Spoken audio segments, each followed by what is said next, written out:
यार साथियों, देखिए सवाल कुछ प्रकार से हमारे सामने ये कह रहा है कि भाई find a relation between X and Y such that the point X comma Y is equidistant from the points 3,6 and -3,4। ये कह रहा है कि एक रिलेशन हमें दिया गया है एक्स और वाई के बीच में, वो फाइंड करना है।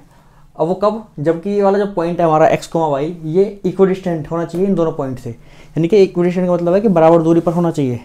ठीक है, अच्छा, इक्विडिस्टेंट दिया गया है मतलब बराबर दूरी पर है एक्चुअली। तो मैं अगर इसको कुछ इस तरीके से मैं ले सकता हूँ कि मान लेते हैं कि ये पॉइंट कोई पी है जिसके कोऑर्डिनेट हमें दिए हुए हैं एक्स कोमा वाई। ठीक है, ये मान लेते हैं पॉइंट यहाँ पर है, और एक हमारा पॉइंट है इस तरीके से ए, ये मान लेते हैं कि यहाँ पर है, और दूसरा एक पॉइंट मान लेते हैं बी, एक मान लेते हैं कि यहाँ पर है। ठीक है, कोई दिक्कत नहीं है, सब कोऑर्डिनेट प्लेन में ही है ये।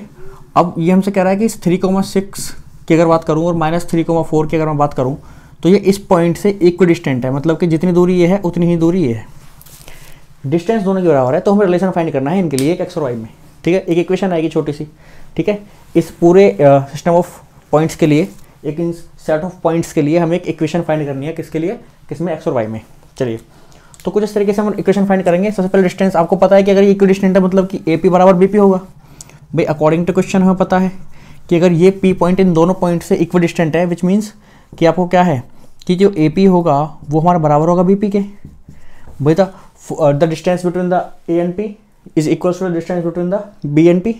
ठीक है, तो यहाँ से हम ए पी कैसे निकालेंगे, अंडर रूट लगा दीजिएगा फिर से भाई, x2 - x1 का whole square plus y2 - y1 का होल स्क्वायर। ठीक है, उसी तरीके से इसके लिए भी हम लिखेंगे यहाँ पर x2 - x1 का whole square plus y2 - y1 का होल स्क्वायर।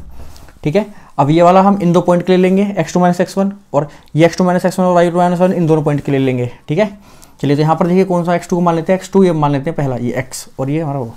चलिए तो x2 कितना है x माइनस, और x1 कितना है हमारा 3 का होल स्क्वायर प्लस y2 कितना y माइनस, और ये आपका 6 का होल स्क्वायर, आपका अंडर रूट लगा हुआ है ऊपर, इज इक्वल्स टू कुछ इस तरीके से यहाँ से हम कह सकते हैं। अब यहाँ पर हम देखेंगे, यहाँ पर भी मैं इस x को मान लेता हूँ x2 माइनस, और ये आपका -3 ऑलरेडी है तो प्लस का 3 हो जाएगा स्क्वायर प्लस y2 की जगह y आएगा, और यहाँ पर माइनस का क्या आएगा 4। ठीक है, का होल स्क्वायर। देखिए अंडर रूट से अंडर रूट इस तरीके से कैंसिल आउट हो जाता है। अगर आपको कोई डाउट है तो मुझे आप बता सकते हैं, मैं दोबारा समझा दूंगा क्यों हो जाता है। आप स्क्वायर करेंगे दोनों साइड का।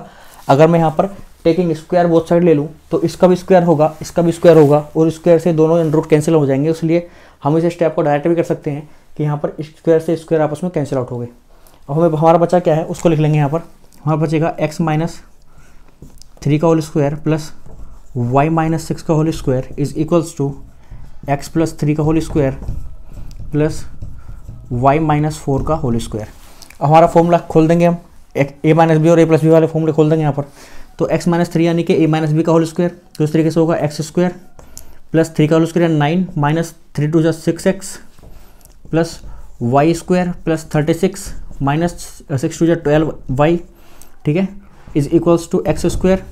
अब इधर खोल रहा हूँ, प्लस में 9 और प्लस के अंदर 3 × 2 = 6x और प्लस y स्क्वायर माइनस का प्लस आएगा प्लस 16, और माइनस के अंदर 4 दूनी 8 y।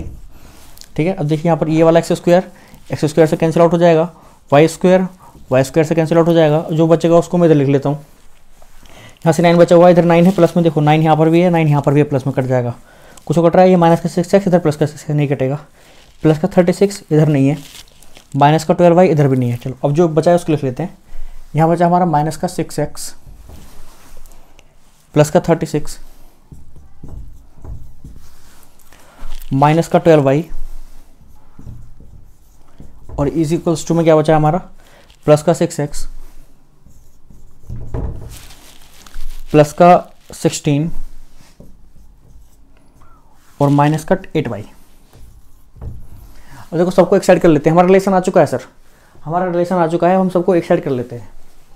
चलिए 6x को इधर ले आऊँगा तो ये या फिर सबको उधर ले चलते हैं, उधर लेके जाऊँगा तो ये इधर माइनस का उधर प्लस का हो जाएगा। एक 6x वहाँ पहले से ही है, एक और 6x आ जाएगा प्लस का 6x। ठीक है, इस 36 को उधर लेके जाऊँगा, प्लस का 16 वहाँ पहले से ही है, इस 16 को वहाँ ले जाऊँगा माइनस का 36, माइनस का 8y वहाँ पहले से ही है, इस 12y को उधर लेके जाऊँगा प्लस का 12y। और इज इक्वल्स टू क्या बचेगा 0। क्लियर। चलिए 6x हो गया 12x, और ये हो गया हमारा प्लस में, प्लस के माइनस में आएगा, छोटे में से बड़ा घट रहा है तो कितना आएगा 20, और ये आ जाएगा आपका माइनस का प्लस का 4y, ठीक है, इज इक्वल्स टू 0। चलिए अब यहाँ पर लिख सकते हैं इसको 12x plus 4y minus 20 is equals to 0, या फिर यहाँ से आप 4 कॉमन ले सकते हो तो आ जाएगा 3x 4 कॉमन लेने पर, और प्लस का y और माइनस का 5 इज इक्वल्स टू 0, 4 गायब हो जाएगा तो बचेगा 3x plus y minus 5 is equals to 0। तो ये हमारा एक इक्वेशन आया है किसके लिए, इस सिस्टम ऑफ सेट्स के लिए, सेट्स ऑफ पॉइंट्स के लिए, ठीक है। ये हमारा ये इक्वेशन आया सर।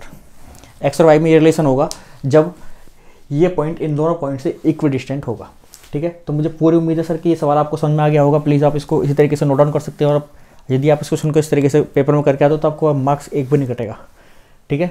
तो मिलते हैं आपसे अगले वीडियो में। अगर आपको वीडियो अच्छी लगी हो तो प्लीज़ और वीडियो को लाइक कर दीजिएगा, और अपने सभी दोस्तों शेयर कर सकते हो वीडियो को, आपके सभी दोस्त भी इस वीडियो का फ़ायदा उठा सकते हैं अगर आपको समझ में आया हो तो। और आगे के भविष्य के लिए आप इस चैनल को प्लीज़ सब्सक्राइब कर लीजिएगा, क्योंकि भविष्य में हम किसी न किसी रूप में आपके साथ खड़े रहेंगे। अगर आप 10th में तो 11th 12th सभी का मैथ इस पर आने वाला है तो आपके काम आएगा, और आप क्लास में जो भी टॉपिक चलेगा उससे पहले ही आप टॉपिक के लिए प्रिपेयर रहेंगे अगर आप यहाँ से वीडियोज़ आप हमारे देखते रहेंगे, ठीक है।